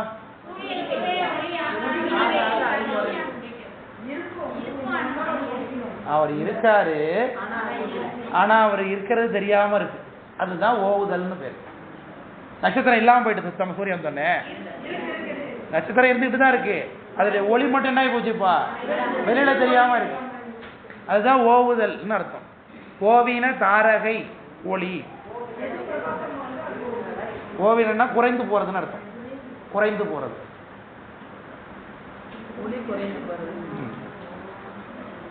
இருந்தா போல இருந்து இல்லாம இருக்கிறதுன்னு அர்த்தம். அதுதான் அர்த்தம். ஓவின தாரகை ஒளி ஒளி உதயத்து ஒருப்படுகின்றது பண்ணாரா சூரியன் வந்தோடனே. இதே மாதிரி அண்ணாமலையான் அடிக்கமலம் சென்றிருஞ்சும் இன்னொருகள் மணிமுடி தொகை வீறு அற்றார் போல தன்னார் ரவி வந்து கார்கரப்ப தாரகைகள் தாமகலன்னர். ரவி வரும் பொழுது தாரகை என்ன பண்ணுது? தாம் அகலன்னர். ஒளிக்கும் இருளுக்கும் ஒன்றே இடம், ஒன்று வீடு ஒன்று ஒளிக்கும் அப்படின்னு அதில் பாடுறாரு. அதனால போவாமல்னா என்ன அர்த்தம்? அப்போ குறையாமல்னு அர்த்தம். உன் அறிவுல இருந்து கொண்டு நான் என்ன பண்றேன்? இல்லாத போல தோன்றிக் கொண்டிருக்கிறேன். போவாமல் உன்னை உணர்த்துவோம், உன் அறிவில் மேவாமல் மேவினாம்னர். உன் அறிவுலையே தான் இருக்கேங்கிறதுனால உன் அறிவும் யாரையும் ஒன்று நினைச்சுக்காத. நான் உன்னிலிருந்து வேறுவானவன். என்னுடைய அறிவு வியாபக அறிவு, பேரறிவு உடையது. நம்மளுடைய அறிவு குறையுடைய அறிவு அப்படின்னார். அதனால உன் அறிவில் மேவாமல் மேவினாம்னு சொன்னார். விளக்கம் புரியுதுங்களா? புரியுதா விளக்கம்? சரி. இப்போ அடுத்த பாட்டு திரும்ப அதே மாதிரி இயல்பு, தன்னுடைய சாமியோட இயல்பை சொல்லுகிறார். இயல்பை சொல்லுகிறார். அக்கரங்கற்கு எல்லாம். உங்களுக்கு திருவருட் பயன் புத்தகம் கொடுத்துட்டாங்களா? வந்திருக்கா? எல்லாருக்கும் வந்துட்டா திருவருட் பயன்?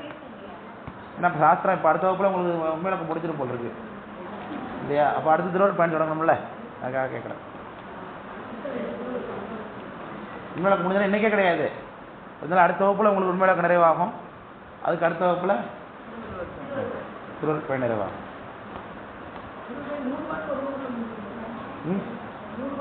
அப்படிலாம் முடியாது, அதுக்கு நிறையா இருக்கு. இதுல வந்து உங்களுக்கு தெரிஞ்ச விஷயம் தான் இதுல இருக்கு அப்படிங்கிறதுனால வேகமா வந்துட்டு, அதெல்லாம் வந்து ஓமையெல்லாம் நிறைய இருக்கும், ரசிக்கலாம்னு நிறையா, அது நிறைய நேரம் ஆகும். திருவருட் பயன் ரொம்ப நேரம் ஆக முடியாது. இது உங்களுக்கு எல்லாரையும் இந்த அட்டவணையை கையில போட்டாச்சு, கையில இருக்கு, அதனால உங்களுக்கு நடந்து முடிஞ்சது ஈஸியா. இப்ப பாருங்க, காலையில ஒன்ன வேகத்துல இப்ப பாட்டு வருதா பாத்தீங்களா? காலையில வந்து தத்துவங்களை சொல்லி சொல்லி அது இதுதான் இதுதான் சொல்லி நடந்தது. இப்ப பாருங்க பாட்டு பொறுமையாவது பாத்தீங்களா? அப்போ அது காரணம் வேகமா ஒன்னதுக்கு காரணம் உங்களுக்கு இந்த தத்துவங்கள் தெரிஞ்சதுனால தான். தத்துவங்கள்லாம் கரைச்சி குடிச்சிட்டீங்கல்ல, அதனால தான் பிடிச்சிங்களா இல்லையா? எங்கே சார் கடைசி பிடிக்கிறது? அது கையில் இருந்தால் தான் வரும். அக்கரங்கட்கு எல்லாம் அகர உயிர் நின்றார் போல் மிக்க உயிர்க்கு உயிராய் மேவினோம் எக்கண்ணும் நில்லா இடத்து உயிர்க்கு நில்லாது அறிவு என்று நல் ஆகமம் ஓதும் நாடு என்று சொல்கிறார். அக்கரங்கட்கு எல்லாம் அகர உயிர் நின்றார் போலன்னார். அது என்ன அர்த்தம்? அகர முதல எழுத்தெல்லாம்னு பண்ணார். ஏன் அப்படின்னா என்ன? எப்படி இல்லை?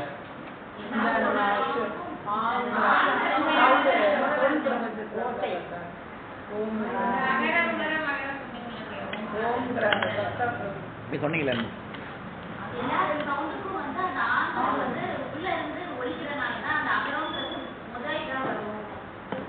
அப்படின்னு யார் சொன்னா?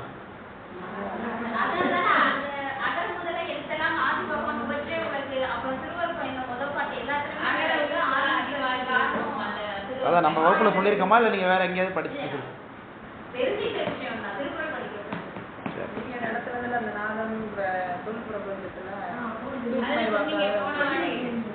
இல்ல அந்த விஷயத்தையும் நான் போக வேணாம். இப்போ அவங்க சொன்னதுதான் அது கருத்து. அதாவது நீங்க எந்த வார்த்தையை சொல்ல திறந்தாலும் வாயை திறந்தாலும் ஆணுன்னு திறப்பீங்க. குழந்தைய Johnny Johnny yes papa, eating sugar no papa, telling lies no papa, open your மவுத்னா என்ன சொல்லுது புள்ள?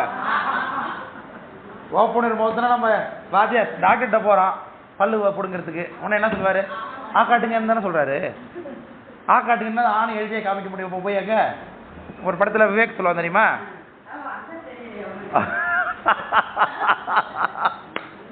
இப்போவாது தெரியுதா இப்போவாது தெரியுதா எப்போவாது கெட்டது இப்போவும் தெரியல. அது எப்பறம் எப்போ கூட தெரியாம இருக்குல்ல. ஏன் எனக்கு படிக்க தெரியாதும்மா ஆளா அவங்க தமிழ் மொழியின் முதல் எழுத்து ஆளா அதுவே தெரியாம இருக்கு. நீ ஒரு லாட்டா வேடா ஊருக்கு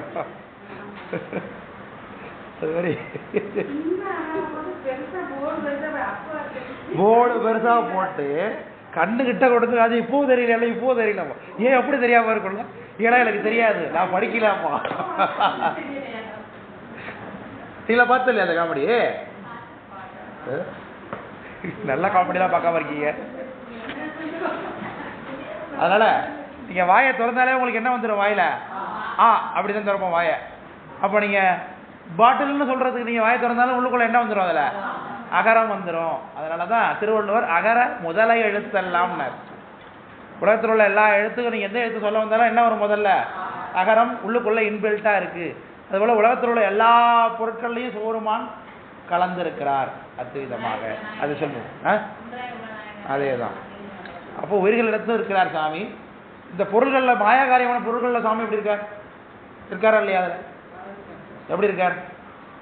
எப்படி சடப்பொருள் எப்படி இருப்பார் சாமி? அதாவது ஒரு அறிவுடைய பொருள் தான் ஜடப்பொருள ஒரு தன்மை வேறு தன்மையா மாத்துறதுக்கு. சரி, வெரி குட், ரைட். கான்செப்ட் சொல்றீங்க.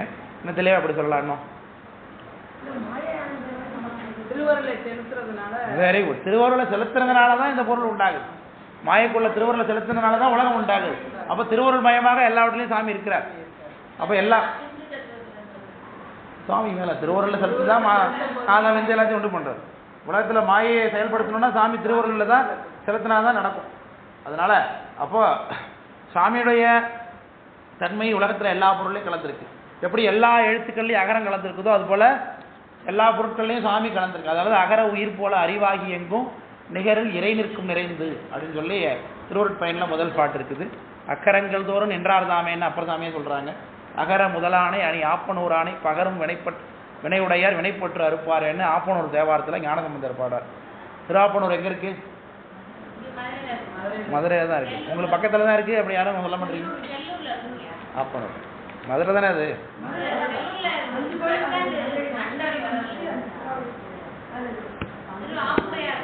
அதான் அந்த சொல்லுகிறார். அகர முதலானை அணி ஆப்பனூரானை பகரும் வினையுடையார் வினைப்பற்று அறுப்பாரேன்னு பாடுகிறார். ஆப்பனூருக்கு பெருமான சொன்னா உங்களுக்கு விடை அதில் அகர முதலானைன்னார். விளக்கம் புரியுதுங்களா? அதனால அக்கரங்கட்கு எல்லாம் அகர உயிர் நின்றார் போல் மிக்க உயிர்க்கு உயிராய் மேவினோம் எக்கண்ணும் நில்லா இடத்து உயிர்க்கு நில்லாது அறிவு என்று நல் ஆகமம் ஓதும் நாடு என்று சொல்லுகிறார். வழக்கம் புரிதல சொல்றது. அடுத்த பாட்டு போலாமா? நற்றவத்தோர் தாம் காண நாதாந்தத்து அஞ்சு எழுத்தால் உற்று உருவாய் நின்று ஆடல் உள்ளபடி பெற்றிட நான் விண்ணார் பொழில் வெண்ணெய் மெய்கண்ட நாதனே தன்னார் அருளாலே சாற்று என்று சொல்லுகிறார். இந்த நற்றவத்தோர் தாம் காண நாதாந்தத்து அஞ்செழுத்தால், பெருமானே உங்களுடைய நீங்கள் யார், நீங்கள் எப்படி உபகரிக்கிறீங்கன்னு சொன்னீங்க. கேள்வி கேட்டார் இல்லையா? யார் கேள்வி கேட்டார் இல்லையா? ஆறார தத்துவம் ஏது, ஆணவம் ஏது, மாறா வினை ஏது, நான் ஏது, நீ ஏது, இன்னும் அதற்கு கேள்வி கேட்டார். நீ ஏது வரைக்கும் நீ சொல்லியாச்சு, நான் ஏது சொல்லிட்டு இருக்கார். சிவருமானுடைய தன்மை என்னங்கிற சொல்லிட்டு இருக்கார். அதில் அவருடைய தன்மை சொல்லியாச்சு. அதுக்கப்புறம் என்ன சொல்கிறாரு? நாத நடம் ஐந்தெழுத்து ஏதுன்னு கேட்டார் இல்லையா? அந்த கேள்விக்கு இப்போ பாஸ் ஆகிறாரு. உன்னுடைய நடனம் எதுங்கிறத சொல்லுகிறார். நீ எப்படி திருக்கூத்தாடுகின்றாய், உன்னுடைய திருக்கூத்து எப்படிப்பட்டது என்பதை சொல் என்று இந்த பாடலில் கேள்வி கேட்கிறார். நற்றவத்தோர் தாம் காண நாதாந்தத்து அஞ்சு எழுத்தால், நாதாந்தமாகிய நாத அந்தத்தில் இருக்கக்கூடியதாகிய அஞ்செழுத்து உற்று உருவாய் நின்று ஆடல் உள்ளபடி, உற்று உருவாய் அந்த ஐந்தெழுத்தினுடைய வடிவமாகவே நீ உருவம் பெற்று ஆடல் உள்ளபடி, நின்ற ஆடல் உள்ளபடி, நீ எப்படி நின்று ஆடுகின்றாய், நடராஜாவாக எப்படி ஆடுகின்றாய், பெற்றிட நான் விண்ணார் பொழில் அந்த தன்மையை நான் பெற்றுக்கொள்வதற்காக விண்ணார் பொழில் வெண்ணெய் மெய்கண்டநாதனே தன்னார் அருளாலே சாற்று, உன்னுடைய அருளாலே எனக்கு சொல்வாயாக என்று சொல்லுகிறார். உன்னுடைய அருளாலே உன்னுடைய நடனம் என்ன என்பதை சொல்லுன்னு சொல்லுகிறார். அதனால் இதுக்கு அடுத்தது உங்களுக்கு எல்லாமே திருவேந்தெழுத்தினுடைய விஷயமும் நடராஜாவுடைய வடிவமும் தான் இருக்கும். இதுலேருந்து 31, 32லேருந்து இன்னும் எத்தனை பாட்டு பாக்கி இருக்கு?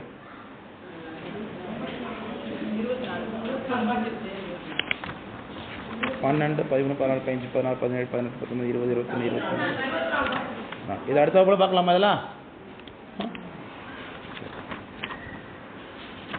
அதனால் இதோட வகுப்பை நம்ம நிறைய செய்து கொள்வோம். மீதி உள்ளதை அடுத்த வகுப்புல பார்ப்போம். முடிச்சுட்டு அதுக்கு திருவருட் பயன் தொடங்கும்.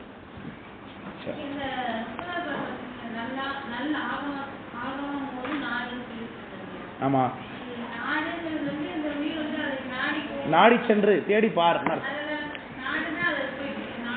நாடு நாடி கேள், நாடி சென்று நம்மையும் ஆட்கொள்வான், நாடி வந்தவன் நம்மையும் ஆட்கொள்வான் பாடல். அப்புறம் தான்